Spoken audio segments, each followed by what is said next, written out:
একটু ভেবে দেখুন, পশ্চিম জাভার সকালের চেনা আকাশ, আর তার নিচে দিগন্ত জোড়া সবুজ সোনালি চিরেবনের ধানের ক্ষেত।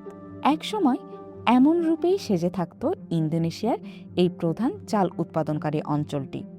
কিন্তু এবারের চাষের মৌসুমে সেই চেনা ছবিতে হানা দিয়েছে এক অদ্ভুত অনিশ্চয়তা। প্রকৃতি যেন তার চেনা ছন্দ হারিয়েছে, কারণ এল নিনিওর হাত ধরে পুরো ইন্দোনেশিয়া জুড়ে জেঁকে বসেছে এক দীর্ঘস্থায়ী খরা, আর তার তপ্ত নিঃশ্বাস এসে লেগেছে চিরেবনের ফসলের মাঠে। ইন্দোনেশিয়ার লাখ লাখ মানুষের অন্ন যোগায় যে ধান, তার জন্য প্রয়োজন নিয়ম মেনে বৃষ্টি আর সঠিক আবহাওয়া। চিরেবনের মতো এলাকায় যুগের পর যুগ ধরে কৃষকেরা এই প্রকৃতির ঋতুচক্র দেখেই বীজ বোনা আর ধান কাটার হিসাব কষতেন। কিন্তু জলবায়ুর চরম খামখেয়ালিপনায় সেই হিসাব এখন পুরোপুরি ওলটপালট। এল নিনিও আসা মানেই এই দ্বীপরাষ্ট্রের মেঘেদের অনাহার, স্বাভাবিকের চেয়ে অনেক কম বৃষ্টিপাত, আর ঠিক চাষের মূল সময়ে পানির এই হাহাকার কৃষকদের কপালে চিন্তার গভীর ভাঁজ ফেলেছে। এমনিতেই যারা নামমাত্র লাভে দিন কাটান, তাদের জন্য সামান্য বৃষ্টির হেরফের মানেই এক বুক হতাশা আর মস্ত বড় লোকসান। ৫১ বছর বয়সী কৃষক তেগো বাসুকির কাছে অবশ্য বসে থাকার কোনো উপায় নেই।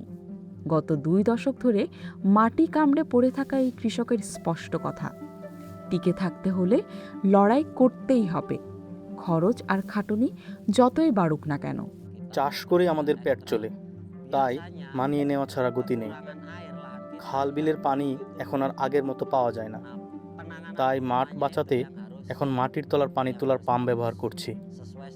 এতে জ্বালানি আর বাড়তি শ্রমের পেছনে খরচ অনেক বেড়ে গেছে, কিন্তু জমি ফেলে রাখা মানে তো ঘরের একমাত্র আয়ের পথটাই বন্ধ হয়ে যাওয়া। কয়েক গ্রাম পরেই থাকেন ষাটোর্ধ্ব কৃষক মিষ্টি। তিনি অবশ্য একটু সাবধানে পা বাড়াচ্ছেন।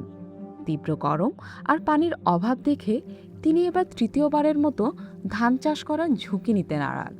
ফসল তোলার আগেই তা রোদে পুড়ে নষ্ট হয়ে যাবে, এই ভয়ে তিনি বলেন, আমি আর তৃতীয়বার চাষ করার সাহস পাচ্ছি না। পানির খুব অভাব, ঝুঁকি না নিয়ে অন্য ফসল বোনার কথা ভাবছি।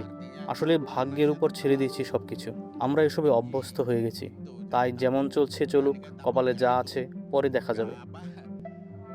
চিরেবন জুড়ে কৃষকদের এই দুই ভিন্ন সিদ্ধান্ত আসলে বেঁচে থাকার তাগিদ আর লোকসানের আশঙ্কার মধ্যকার এক বড় টানাপোড়েনকে ফুটিয়ে তোলে। চিরেবন কৃষি দপ্তরের তথ্য বলছে, সংকট কিন্তু ইতিমধ্যেই দানা বাঁধতে শুরু করেছে। যেখানে ২০২৫ সালে এই অঞ্চলে ৯০,০০০ টনেরও বেশি উদ্ধৃত চাল ছিল, সেখানে ২০২৬ সালের শুরুর দিকে পরিসংখ্যান বেশ চিন্তার।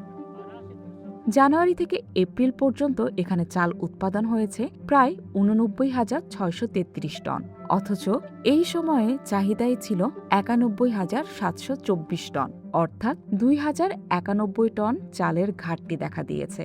ঘাটতির পরিমাণটা এখনো হয়তো খুব বেশি নয়, তবে এটা পরিষ্কার বুঝিয়ে দিচ্ছে যে পানির অভাব বা চাষের সময় সামান্য এদিক ওদিক হলে কত দ্রুত উৎপাদন কমে যেতে পারে। স্থানীয় কৃষি কর্মকর্তারা অবশ্য কৃষকদের পরামর্শ দিচ্ছেন, যতদিন পানি পাওয়া যাচ্ছে তার আগেই যেন তারা দ্রুত চাষের কাজ সেরে ফেলেন।